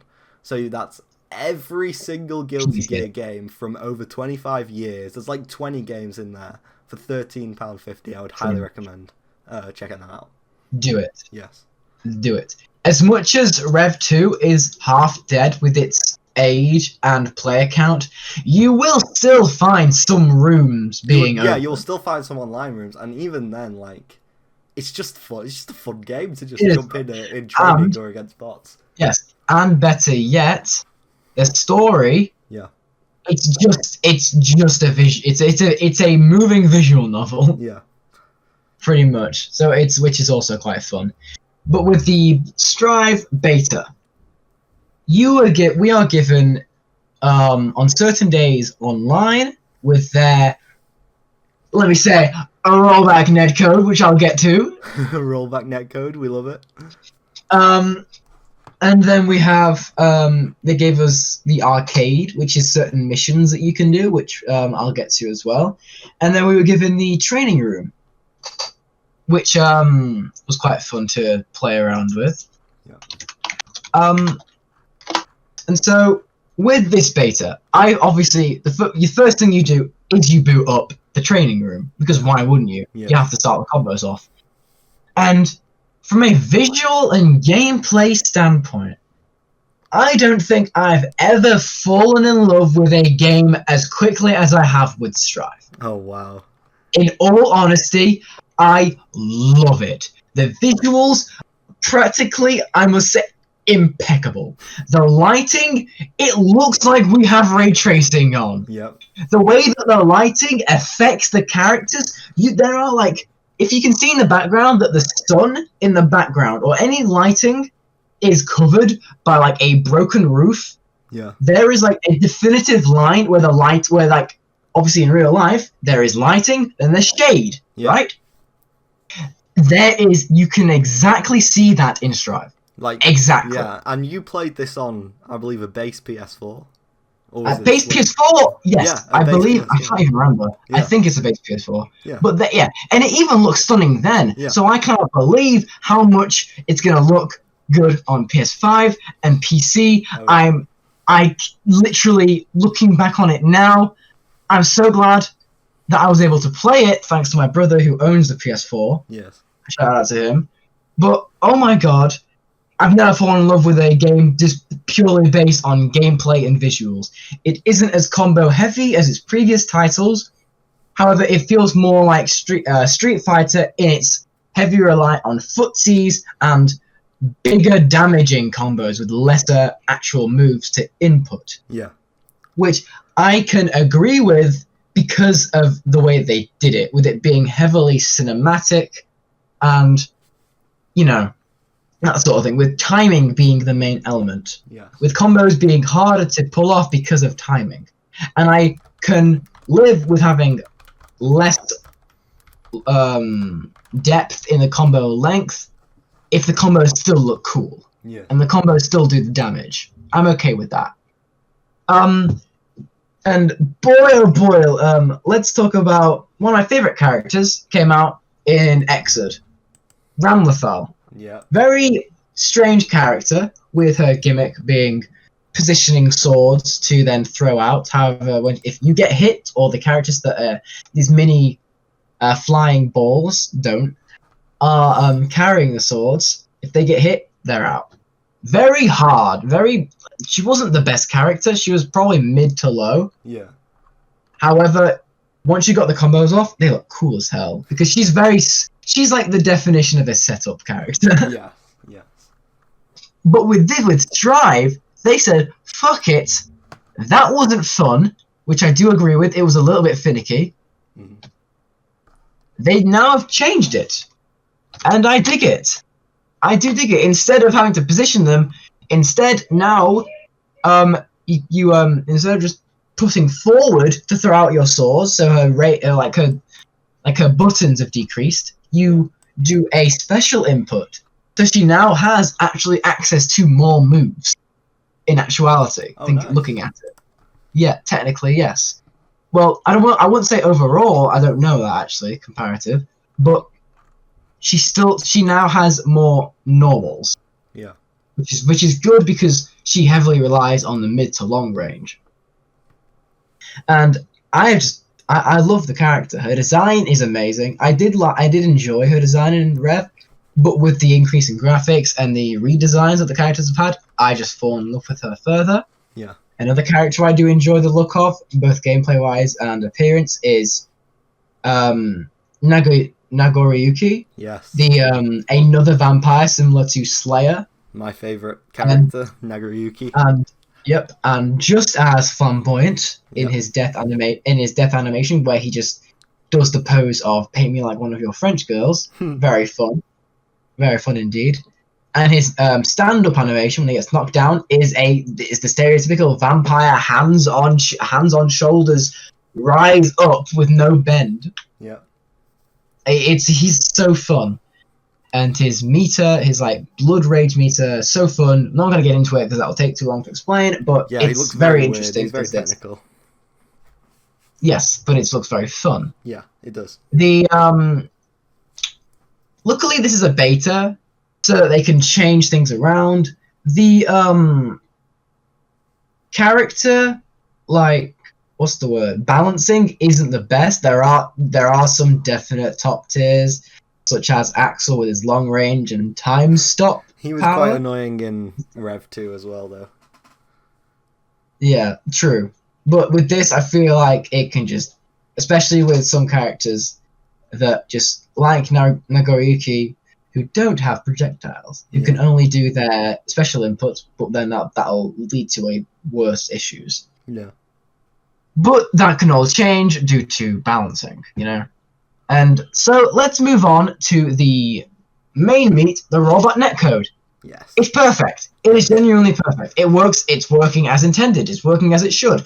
You could be playing with someone in Japan, me in England. It feels the exact same as it should if we were literally playing a local match. It is the definition of perfect. It's amazing. Yes. And that's all I have to say about the online. It is the games themselves. Yeah. Rollback netcode is the future of fighting games, I think. It Street pretty Fighter much. 5 tried. They tried. But yeah. Yeah. Yeah, you know. But with the online, there are a few, unfortunately, it isn't perfect. As much as I would have loved it to be, there is one fatal thing that I wish they would have changed from the previous closed beta. The lobby system. Oh. Okay. The lobby system sucks ass. It is very bad. You spend more time in the lobby system searching for a game than playing the game actually. Like playing a game between a person. Yeah. It's not been changed since the previous beta, yet I hope to God, because they are good, at taking criticism and changing it. They are good at that so far. Yeah. With previous builds and then them changing it. I do hope that they change it. However, with the game being this close to release, yeah, I don't feel like it's going to be their main concern, which is unfortunate. Yeah. Because it is not very good. It's worse than their previous games. It's very bad, and I hope they commend it. And there was a bug where when in training room and searching for a game instead of being in the lobby, which is better, which most fighting games have, it wouldn't properly work. So I'm hoping they fix that issue, as well as the server problems they were having yesterday. Oh no, not yesterday, 2 days ago. Which they did fix it. However, let's hope it doesn't happen again in the actual build when it comes out. Because this game is going to get a lot of people. It's going to get. Of course. Yeah. So I hope their servers can take it. Yeah. But overall, I'm not going to give a score. I'm going to wait until we get an actual full build of the game with the story, because I want to actually do through the story, because I enjoy visual novels. I want to see what they do with it. Plus, the visuals will look good with it. Yes. And sorry, once again, visuals, can't get enough of them. Please make more games Arxis with that kind of style. Yes, you definitely. Need to it looks brilliant. do it. It practically looks real. Yeah. In that sense. Yeah. As real as we can do with an anime fighting game. Like, oh my god. The closest with visuals I've seen like that, like just very in your face, but in your face in a good way, is this new Demon Slayer game. Fighters was close, however, there were drops in quality to help with like running it. Yeah. Plus, Fighters is sort of like Dragon Ball Fighters. What is the Dragon Ball art style? So it's sort of a different, like Guilty Gear is an original property, so they're not basing it off anything. Yeah. You know what I mean? Yeah. Exactly. Yeah. But please make more games like this, like visually stunning. Like make whatever you want. Do a fucking BlazBlue game like this. I don't care. Just do it. That would be amazing. We need a new. Just do it. Anyway. New BlazBlue game. Overall, we do. I think it's been a while. Yeah. So overall, no score so far. I'm going to review it once the game comes out, because you can bet your ass I'm going to be playing that on day one. Oh yeah, same here. You know, it's gonna happen. Not pre-ordering it because I've harmed myself with the Cyberpunk. Yes, we at the Weeb Couch highly push against pre-ordering. We do not encourage you to pre-order anything, especially not Resident Evil 8. Because that's quite expensive for nothing. But yeah, don't pre-order because the price will likely go down. Like the pre-order right now on Steam for Guilty Gear is £55. I think it's 65. It's 55 for standard and it's 65 for deluxe edition. Which I don't. What does deluxe edition include? I don't even know. I think some. It's not like DLC characters. Music. Yeah, no. The DLC characters coming later. It's music. It's new skin. It's opposite skins for Sol and Kai. Oh well. Whatchamacallit?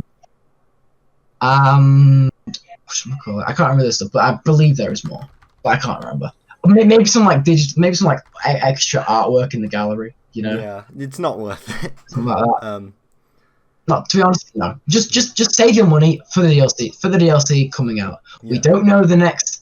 We don't know the 15th character, and unfortunately, we couldn't play with the newest character. Actually, go on. We do. This broke today. I was going to save this for the news section, but I may as well say it now. Is it okay? Before you say it, is it going to be? Is it someone that I know? Yes, she was in Rev 2. It's not Biken, I'm sure it's not. It's not Biken. It's not Biken. Yeah, she is destined to be DLC. It's like it's always gonna be. She's always gotta be DLC. Is it Dizzy? It is not Dizzy. Oh.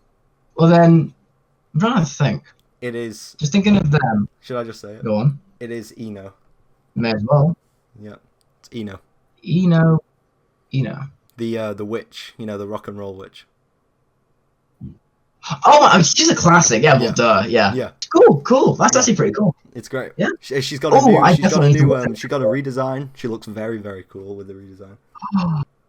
Hell yeah! Hold on. I'll just quickly check now. May as well, since we're on the topic. I do really like how she looks, as opposed to Oh my god! She looks like a that. I love that redesign. Yeah. They've still got the jacket. They've still got the goddamn similar hat. Yet she just looks like a real person. Yes. Oh my god, she looks amazing. And I cannot wait to see what her visuals look like because she's all rock and roll, so I cannot wait. Yeah, she was one of my favorites in Rev 2 just because of her her design and her rock and roll stuff. Yeah. She's going to be really cool. Definitely. I'm definitely going to watch that trailer later. That's really cool. I'm actually happy to see that. Yeah. We've got actually a good mix. Yeah. We've got two new characters, Giovanna, and we have Nagoriyuki. Yeah, two very good newcomers. I enjoyed playing them. They look really cool. Some old ones, just like the OGs, Sol, Kai, and Eno, Yeah. And then we've got and Anjimito as well. Yep. And we've got Revs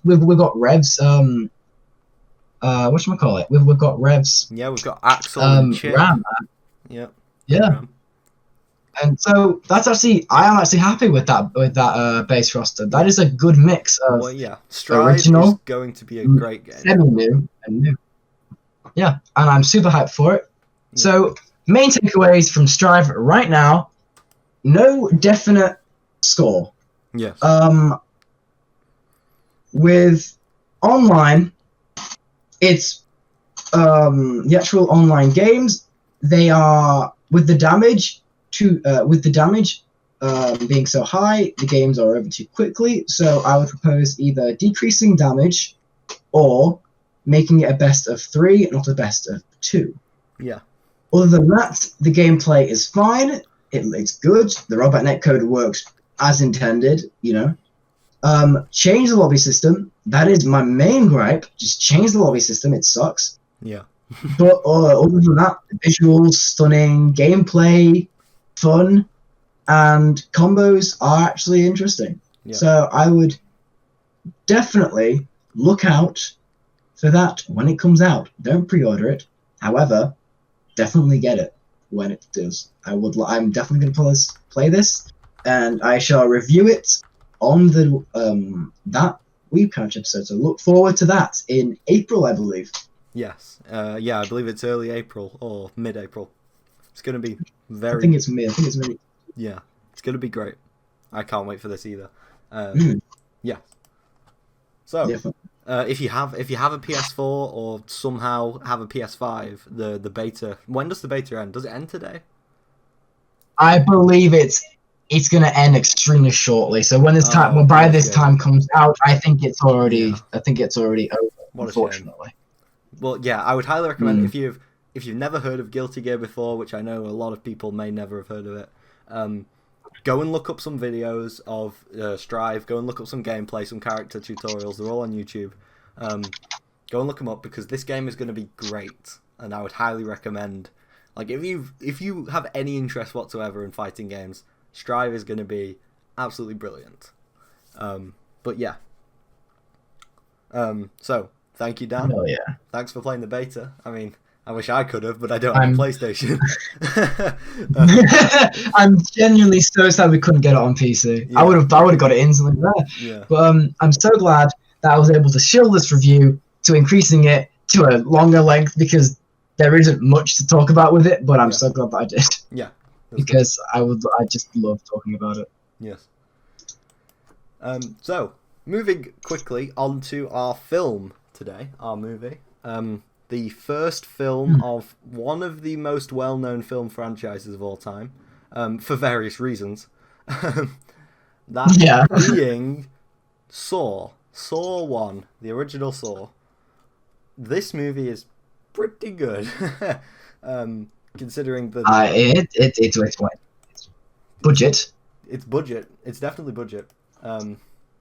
Would you like to take a guess at its budget? 1 million. I don't know. I really don't know. Ooh, close. I can't Close do actually. budgets. I can't do budgets. 1.2 million. Ooh, that was quite Not a lot. Not a lot. Not a lot. Not a lot though. Considering most of the film is shot in one set, though, like that's it was to be expected.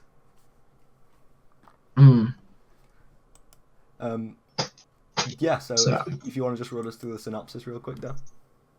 Shall. So, pretty much, here's what goes down. A photographer named Adam Stranheit and an oncologist called Lawrence Gordon regain consciousness while chained to pipes at either end of a filthy bathroom. How bizarre. As the two men realize they've been trapped by a sadistic serial killer nicknamed Jigsaw, they must complete his perverse puzzle to live. With the movie showing flashbacks related to the fates of his previous victims. Meanwhile, during all of this, Dr. Gordon's wife and young daughter are forced to watch his torture via closed-circuit video.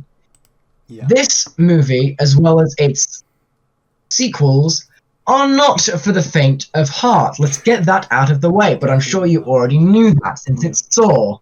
Yeah. There is one scene in particular I could think of definite just like I said before, I'm very squeamish.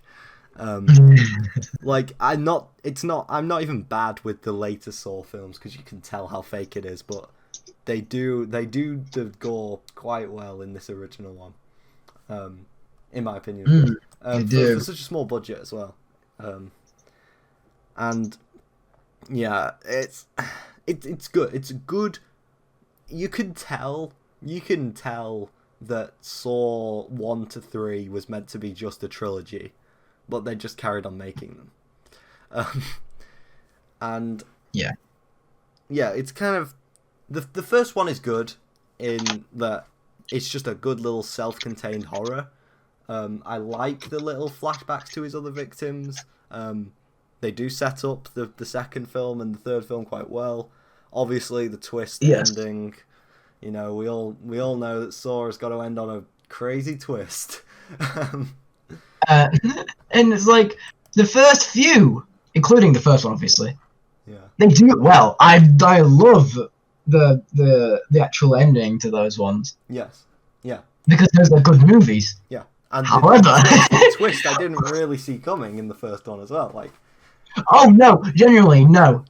I when I believe I watched it first time with you. Yeah. I believe. Yeah. I genuinely was on my feet going, no. Yeah. No. I just could not believe it. Yeah. Could not believe it. Yeah. Oh my Jesus! It is good. It's very good. Like, yeah, and the characters are likable enough. Like, you could certainly see like the stark contrast between Lawrence Gordon, who's like this calm, collected guy, and then was it Aaron? I can't even remember his name. Yeah, Aaron, and he's like the sort of Adam, whatever. He's sort of like the more on like hyper panicked guy. Kind of reminds me of Jesse from Breaking Bad, and I do. There's that same kind of dynamic as there is between Walt and Jesse. There's like the calm, collected one, and then there's just the sort of always on the edge of his seat kind of guy, and they work well together. I really like how they work together to obviously they try and solve this thing they're in, and then they try and solve this thing they're in, and obviously they come to friction, and they like, you know, they learn to work together and stuff like that. But the real pull of Saw, at least for me, the first one, is how much it invests the viewer into like trying to figure it out with the characters, because the movie doesn't give you anything that it doesn't give to the characters. Like a lot of mystery movies like reveal stuff to the viewer, like with flashbacks or whatever, stuff that the characters don't know.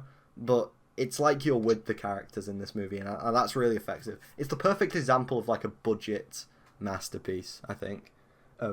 Perfect example of how to use a small budget effectively. It's Definitely. it's not scary, but you're definitely on the edge of your seat throughout, and you're rewarded with a very satisfying conclusion, a very satisfying twist Very that satisfying. leaves you wanting to see the next one. Like that's the pull here with Saw. You want to see the next one, and You want to see what Jigsaw does next. exactly, and I think that's why the 2018 film Jigsaw, which is Saw 8, is the worst in my opinion, because it doesn't make you want to see the next one. It doesn't. There's no draw with it. It's boring. And Saw 9 is coming out in like May or whatever. It looks okay. It looks better than Jigsaw, definitely. Yeah. Plus Saw 8. Saw 8. All the characters are unlikable. Exactly. At least with the first few, there were characters you could sympathize for. Yeah. Didn't necessarily need to like them, but they're still characters you can root for. Especially in the main character from Saw 3, exactly. the slowest walker on Earth.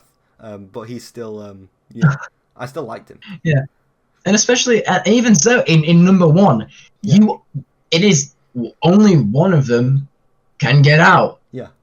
You have to root for one of them, right? Yeah. You know? I love it. Yeah, it's super effective on how it does it. So, it makes sense. Yes. It makes sense, I do love the franchise. Well, the first few at least. Yes. And I'm gonna give Saw 1 I'm gonna give Saw 1 a 7.5. I was just about to say 7.5. Yeah. As well. Yeah. It's good. It's good. With a little bit of a higher budget, maybe some of the trap scenes. I know there's like very few of them in this one compared to the other ones, but like some of the trap scenes would have been a little bit better with a higher budget. But apart from that, it's a perfect low budget horror film. Love it. Probably the best low budget horror film in my opinion. I just watched a few days ago. I just watched one with a similar budget called Bad Taste, and it was not as good. Who would have thought? An example of how not to an example of how not to use a low budget. But yeah, Saw, very, very good. And if you somehow haven't seen it, definitely watch it. Watch the first 3. Watch the first 3 because they're the good ones. Anything after that you can watch if you want to have a laugh, I guess. Yes. No need to. No, there's no need to watch any of them. So, that's our film.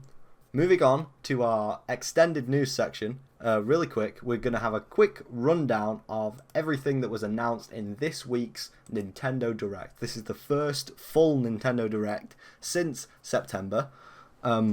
So everyone was excited for this. We've only had like mini directs beforehand, or like Nintendo Indie World or whatever. This has been our first full 40-minute long direct, and it was big. Like there was a lot of stuff announced. So obviously the one everyone was hoping for, the one everyone was excited for was the new Smash character announcement. It is Pyra / Mithra from Xenoblade Chronicles 2. This is a new character mechanic that has not been seen in Smash before, where you can switch between the two characters with a button command.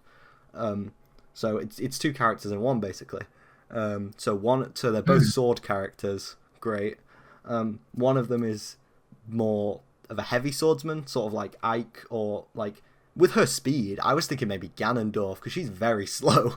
And the other one is like a lot quicker. Like Mithra is a lot quicker. I'm thinking sort of maybe type of Lucina / Marth type kind of thing. Very quick. And we'll see where they fit into the roster. They are I think there's 1 slot open or 2 slots open still on Fighters Pass 2. Believe too. Yeah, and we'll see where that takes us. Mithra, I didn't see a release date. I think it was either March or I didn't see one. March is in my head for some reason, or I didn't see one. So that was only one thing. Of course, that was the most significant thing, but there was more announced. We got a brief teaser trailer for Splatoon 3, and there was a new story that broke today that I'll just say now. Splatoon 2 levels will be able to be imported to Splatoon 3 when it comes out, but it's not coming out until Nice. it's not coming out until next year. Yeah, so don't really get excited yet. We haven't seen much from it, and it's not coming out for a while. Another big one was Legend of Zelda Skyward Sword HD remake. Well, it's not a remake. Why? It's Why? It's just remastered. Why? This is a Wii game. It was a great story. It's like chronologically the first Zelda game, like the timeline. It's like the first in the timeline, and it's getting remade on Switch, with the same weird controls that literally nobody likes from the original, like the slash controls, and except instead of a Wii controller, you're doing it with the Joy-Cons now. Let's hope there's not drift on the slashing like there is on the sticks. Also, we got so that's coming in the summer, with some special Skyward Sword Joy-Cons, which actually look quite cool. They do actually. But I won't. I mean, no one's gonna buy them because they'll just get drift. Exactly. No one's gonna buy them, but from an aesthetic point of view, they look quite cool. Also, we got a release date for Apex Legends on the Switch. That's coming out in March. That's saying Switch in March. I have no clue how the Switch is going to run it. Very badly is my estimation. Also got a release date for Fall Guys. That's coming in the summer. Kind of weird how that's so far away. Like all they have to do is optimize it. And it's also coming to Xbox on the same day. Xbox Series X and Xbox One. We got a new trailer for Knockout City, which looks very different. New game, completely new game, Switch exclusive. I would highly recommend you check it out because it looks pretty cool. It looks to me sort of like a 3D open world Lethal League Blaze. We shall see. There's a lot of different art styles at play here. There's a lot of different, like, I don't know if they're original characters or not, but there's a lot of different art styles. I've seen in the trailer. There's like a pixelated fairy type thing that looks like something from the Atari. There's someone that looks like a Final Fantasy character, like a JRPG type thing, and there's like a World of Warcraft orc type guy. They were all in the trailer. Looks very interesting. It's like it's going to be obviously online multiplayer kind of thing from EA. So like, don't get your hopes up or anything. Yeah, but we'll see. I will say, watched one of my main YouTubers I watch was sponsored by EA to do a video on the game, and it does look fun. Yeah, like the gameplay does look fun. Yeah. If like the mechanics do look quite different, like nothing's seen like that before. So I'm interested to see how it is, like how other people think about it later on in the line. Yes. We also got a new Mario Golf game. It's about we needed this. Yes. Mario Golf Super Rush is coming to Switch in the summer. I can't wait for this. It looks absolutely brilliant. I've always loved Mario Golf. It's such a great game, and I think one of the game modes that's been introduced is called like Speed Golf or Rush Golf or something, and Speed Golf. Yeah. Speed Golf, yeah, and that looks brilliant. Like I can't wait to play. I can't wait to play this. Also, a 3DS game is getting a Switch version. It's not a port or a remake. It's Miitopia. So it's the same kind of thing as the 3DS version, but it's getting a Switch version, which is a completely new game. It just shares the same concept.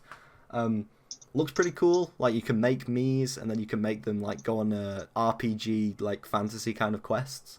Very like it's a good game. I have it on 3DS. It's a good game. Yeah, it's fun. Yeah, and also coming to Switch is Outer Wilds, which is a game I have not played, but I've seen gameplay of it, and it looks quite entertaining. So I'll probably pick that up when it hits Switch. We've got a release date for my Nintendo Switch most anticipated game, No More Heroes 3, coming in the summer. I can't tell you how excited I am for this. I've always loved No More Heroes. They did Travis dirty. Travis Touchdown should have been a character in Smash, not a costume. Like, they did him dirty. But, yeah, No More Heroes 3, coming in the summer. Can't wait for that. We got Tales from the Borderlands is hitting Switch. Go and pick that up. Tales of the Borderlands is good. Well, all of Borderlands is good to differing extents. We got a port collection, Ninja Gaiden Master Collection, which collects Ninja Gaiden. It collects Shin Ninja Gaiden and Shin Ninja Gaiden 2, and it also collects Ninja Gaiden 3. So Shin Ninja Gaiden is basically just like an upgraded version of the original Ninja Gaiden. So it's having 1 of 2 of that series and then 3 of the original series. So that's all. There's no graphics upgrade. It's similar to Super Mario 3D All-Stars. It's just all ports. Can't wait for this though. I love Ninja Gaiden. It's gonna be great. Yeah. Shame they couldn't get on the any of the older Ninja Gaiden. Yeah, they probably will at some point in like Virtual Console or something like that. Yeah. We got a port, Plants vs Zombies Garden Warfare 3 Battle for Neighborville. We can skip that one. Yeah, that's coming to Switch at some point. And there were a few. There's a few like kids games, like children's games that are coming to Switch. There's a few Japanese strategy games that I'm not really invested in. Like, you can look up the list for yourself, or you can watch the direct. It was a mixed direct. I've seen it getting mixed reactions on the internet. But for the first Nintendo Direct, for like months, I'm kind of disappointed. But the hype I'm feeling for No More Heroes 3 is enough to offset that, in my opinion. Because it's going to be amazing. I can't wait. Love No More Heroes. Check out 1 and 2 if you haven't. They're on Switch. Like, the ports are on Switch. They're great. That was the Direct. Moving on to our weekly news. There's a little bit. There's not as much as other weeks. So we have a big story. Well, a big trailer that broke this week that we'll just discuss very briefly right now. The trailer for the new Mortal Kombat movie, titled simply Mortal Kombat, coming out in April. Like, a lot of people thought that this was a troll. This movie is not coming out because it got to February and was like, where's the trailer? We know nothing about this. It was coming out in April. No trailer, but the trailer has finally come out on Friday. Came out on Friday. It's a Mortal Kombat movie. I kind of don't like the costumes for Scorpion and Sub-Zero. They kind of look a bit clunky and not ninja-like in the slightest. They kind of look just a bit thick. But the other characters look okay. Goro, we got a flash of Goro in the trailer. He looks great. Like, I was surprised. He's fully CG. He looks really good. We also got the main plot, which is essentially just the plot of the first game and the 1990s movie, which is very good. Shame about the sequel. We talked about that on the Weeb Couch. Yeah, we did. And so we get, I believe, Sonya Blade, Jax, Kano, Kung Lao, did the fire one, Liu Kang. Liu Kang. Yeah, and Raiden. We also get to see Raiden and and Raiden, and they are all taking part in the Mortal Kombat tournament, which is hosted by Shang Tsung, and we get a little snippet of Shang Tsung in the trailer. He looks exactly like he does in Mortal Kombat 11, so that's fine. I think they may have even had the same actor. I could be wrong on that, but I read somewhere that they used the same actor that they used for, like, you know, the facial mapping for Mortal Kombat 11. He's playing him in this movie, so that's quite cool. Yeah. The trailer is very bloody. It's a red band trailer. Yeah, it doesn't hold anything back. You know, you get to see Scorpion. He's like flinging his hooks through people's heads and like, you know, pulling them in and stuff like that. If anything else, the action looks great. Like, it looks like it's going to be a cool action movie. Like, they've got the choreography on point. It's definitely going to be better than the 90s ones. I'll tell you that right now. And that comes out in April, and we'll see how that is. You can bet we'll review that when it comes out on HBO Max. Yeah. So, I will say. Go on. I will say, actually, I do have a little bit of a conflicting opinion. Okay. I do have high hopes for this. I think, like, how it looks right now, the only problem I have with it really is Raiden not being old. Yeah, it's kind of weird how he's older. However, everything else, like you said, the action looks good, and also the effects I enjoy that. Like when Sub-Zero freezes Scorpion's blood to then use it as a blade. That was very cool. That's straight out of the game, I believe, as well. Yeah, and it's not like we can tell right now. Like this is actually they are going for Mortal Kombat. This isn't like a kid-friendly, family-friendly movie. This is actually Mortal Kombat. No techno though, which is a shame. No techno music.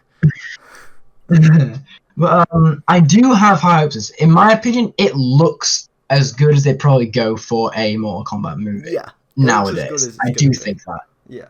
Okay. And because of that, I do have high hopes. I do think it looks decent. It could be good, is all I'm saying, pretty much. Because the acting does look pretty good. Yeah. And the characters do look actually like their material. They actually look similar to an extent. Few characters, not so much, but the others, yes, they do look similar. Goro looks good, man. Like, he looks good. Yeah. And, there was one final thing. Yes, and it does have a perfect trailer starting where Sub-Zero rips off Jax's arms. Yeah. That's like a perfect starter. Yeah.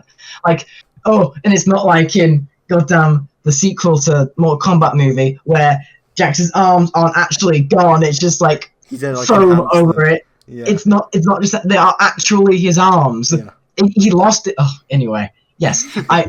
Overall, I do have high hopes. I do think it looks actually like much better than what they've previously made, and so I do think it could be at least looking at it, it could possibly be at least a 6, which isn't that bad. I have it as a 6. I think right now I would say the same. I would think it's going to be a 6.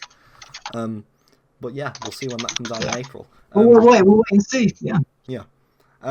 Another quite large story. It was BlizzCon this week. They called it Blizzconline, which I hate, because it's all online. Just put BlizzCon online. Yeah, I hate BlizzConline. But yeah. It's a needless fun. Yeah, we saw a glimpse of gameplay for Diablo 4, which looks good. We saw some enhancements, I think, of some sort, or DLC coming to Diablo 3, which is great. It's good to see that game's still getting some love because it is a good game, even though it's quite old. But the thing everyone is going nuts over from BlizzConline, the thing everyone is exploding about on Twitter is the 40-minute behind the scenes Overwatch 2 segment. Let me tell you right now. I tend to put my expectations low for games when they're not out yet. Especially, like, I do it with most things, but especially for video games, because there's just more things that can go wrong with video games than there is with most things. Yeah, especially ones without, like, actual you being able to play it, such as the betas. Like, I have Strive High because I've actually been able to play the game of what it could be at launch, which is good. And unlike Cyberpunk, where I have no idea and let down. Yeah. That sort of thing. And I just tend to, like, put my expectations down, but from the 40 minutes thing that Overwatch 2 released. Like, just looking at Metacritic right now, highest rated game is Legend of Zelda Ocarina of Time with 99 Metascore. Duh. Just bump that up by one, and you've got Overwatch 2. Jesus! Are you being serious? I've never been more serious in my entire life. Oh my god! The design team, like, I can't even speak right now. The design team break down every single aspect of the game, and they basically put it side by side with Overwatch 1, and it's like, this is how it was, this is how much better it is. And this is not even finished development yet. This game is not going to come out in 2021. This will probably be released in early 2022 because they're still working on it. So they gave us some insight. They gave us some new character designs. They gave us the new design for Reaper, Pharah, Widowmaker, and McCree. Apart from Pharah, where I don't really see much difference in the design, they all look so much better.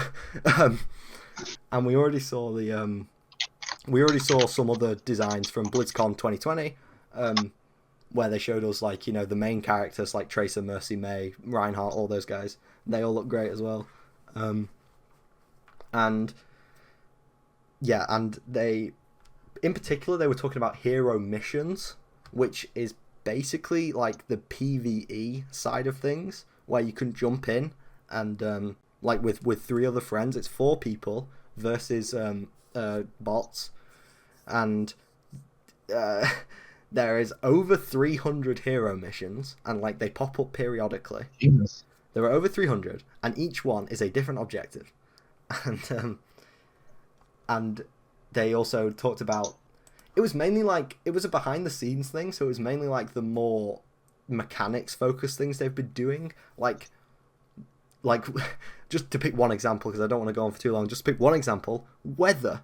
In the desert map, Temple of Anubis, depending on the time of day that you're playing the game, there might be a sandstorm going around the map, which will obscure your vision. So you obviously don't want to be picking characters like Widowmaker, who, is a sniper. So, because your vision will be obscured, if it's nighttime, the visibility will be extremely low. So you want to be playing a character with natural ambience, such as Reinhardt, who has a big engine on his back, which lights up the environment. So they've, like, that's just one example. They've also talked about audio, like the weapon audio, and how much, like, they've now got, like, different audio for whether you're in a small building, or you're in a large building, or you're outside. It's like, depending on where you are, the guns will sound different, like you're actually in the place. And God, like, this game, man, I can't wait. I would highly recommend you just watch the 40-minute presentation. Just watch it all the way through, because I can't possibly do it justice. But moving on, Overwatch 2 looks groundbreaking in its, like it's not like Cyberpunk, where they didn't show us anything, or what they showed us was a lie. People have gotten hold of the demo for Overwatch 2 or the alpha, and they've said online it's true. What they're saying is true. They've done this. It's not like Cyberpunk, where they've lied about it. This is how this game exists in our lives, and I can't wait. Look up the thing for yourself. My God, man. But apart from that, it's been a kind of a slow news week, I would say. I think other game companies are just stepping back and letting Blizzard and Nintendo do their things, because they don't really want their news to get, like, jumbled up and then forgotten about, because obviously BlizzCon and the Nintendo Direct were the main things. So we've got some Fortnite news, whatever. This weekend, Fortnite has premiered, like, some short films, like animations. They're calling it Short Night, which I hate. And yeah, some of them look pretty cool. They're just machinimas, but they're marketing them as full things. But that's there. You can check some of them out. Some of them actually have quite good stories. I've watched like 4 or 5 of them. There's like 10 of them. They're all like 2 minutes long or whatever. And so also in Fortnite, today the 21st of February sees the release of Ryu and Chun-Li, Street Fighter characters, as Fortnite characters. Which, you know, I thought the way of martial arts was to not resort to violence. But you can see Ryu running around with a tac shotgun now, just murdering people. Which is a bit weird, I think. But, you know, it's Fortnite, so do it.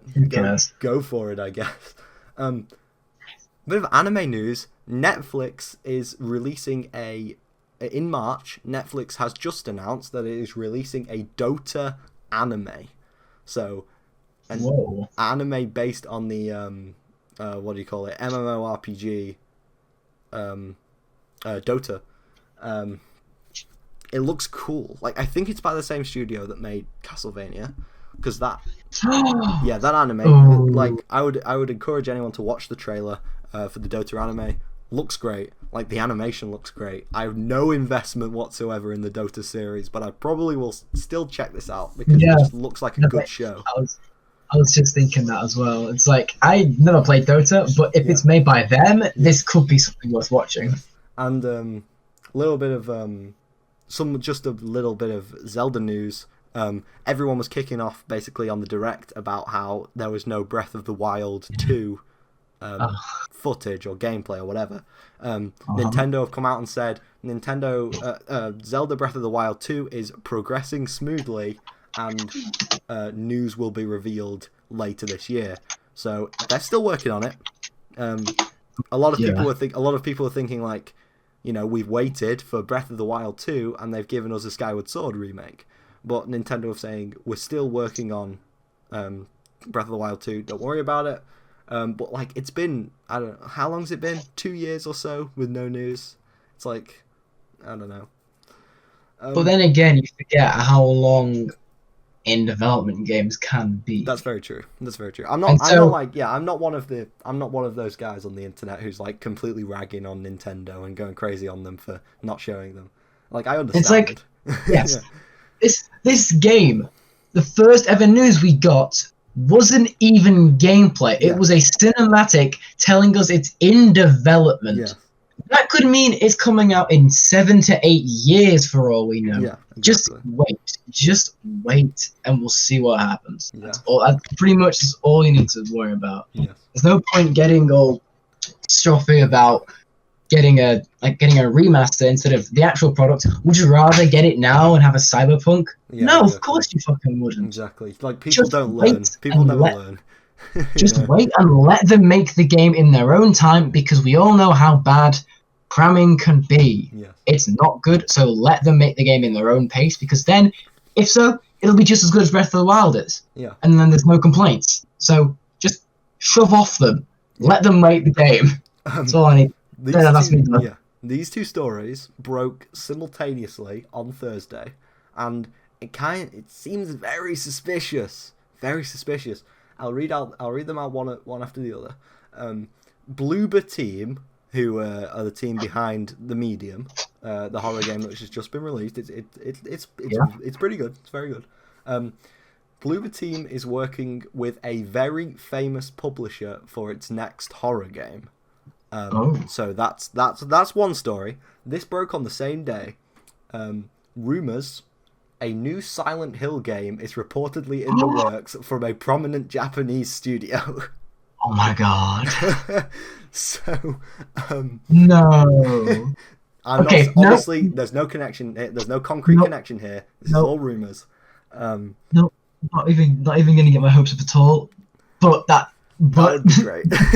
But yeah, Bloober Team making a Silent Hill would be absolutely brilliant. Hell yeah.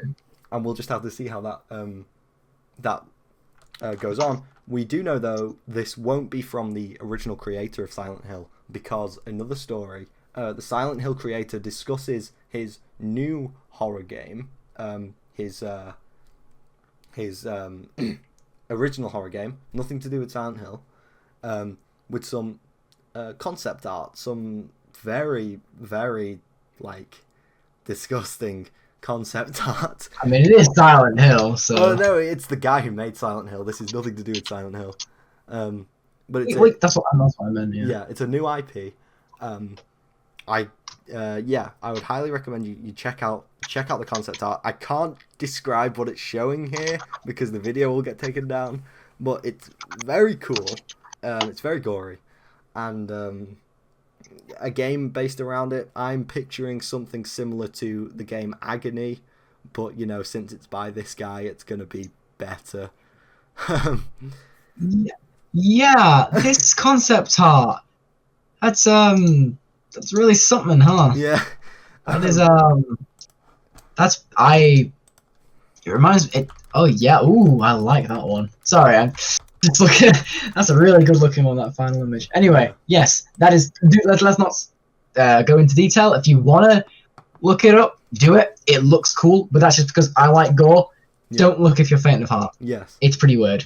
Yeah, it's very strange. Anyway, And to close, I just want to give a little bit of anime/manga news. In September, the Animal Crossing New Horizons manga will come to the West. Can't wait for that. I've seen some scans of the Japanese version. The art style looks really cute. It's really simply drawn. It's very cutesy. I can't wait for that to actually read it because I love Animal Crossing, and it's going to be cool. Coming in September. Just to close off now, our final story. I can't believe I'm saying this. The Crunchyroll Awards have crowned. Let's just get Anime of the Year, Dan, 2020. Bear in mind the Crunchyroll Awards are just a popularity contest. Do you have any guesses? It's fine if you can't think of any, because I know not many. 2020. I know not much anime came out in 2020. I just can't even remember 2020 in general. Yeah. Did Fire Force come out in 2020? It did, but it's not that. Okay. Well, I'm out of ideas. Yeah. I don't know. Yeah, it's Jujutsu Kaisen. Oh yeah, did you say wasn't that good though? It's good. It is good, but a lot of people are saying, "Where's my Attack on Titan season 4?" And is it even finished? It's not even finished. To those people, I say, read the terms and conditions, because the anime has to have finished in 2020. Oh my god!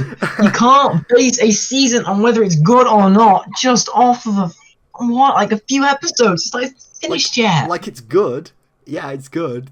And I would say it's probably better than Jujutsu Kaisen, but it's not finished. Like, come on. God, wait until this year, you fucking idiots. It's definitely going to win this year, I know that much. But yeah, it's good. Probably. Because considering Crunchyroll Awards is just a popularity contest. But, that's all the news we have. So that does it for this episode 12 of the Weeb Couch podcast. You good there? I'll be fine. Hope you enjoyed. Hope you took something away from this. If you want to read Akira, very good. We'll touch on the movie next week. Play Arkham City. Just play it. Just please, if you haven't already, play Arkham City. Read Kokoro Connect as well. Good manga.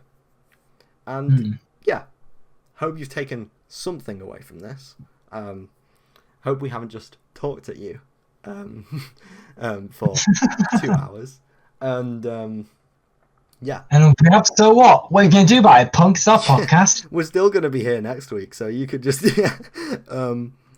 and we hope you have a great week this week, and we'll be back next Sunday with your weekly dose of pop culture just coming straight at you. As always, email us, Instagram DM us, leave us a comment if you have any series or comic or whatever you want us to cover. If you have anything in particular you want us to cover, just send it our way and we will cover it. But until then, have a great week. I've been Mason. And I've been Dan. And this is the Weeb Couch signing out. Goodbye. Peace.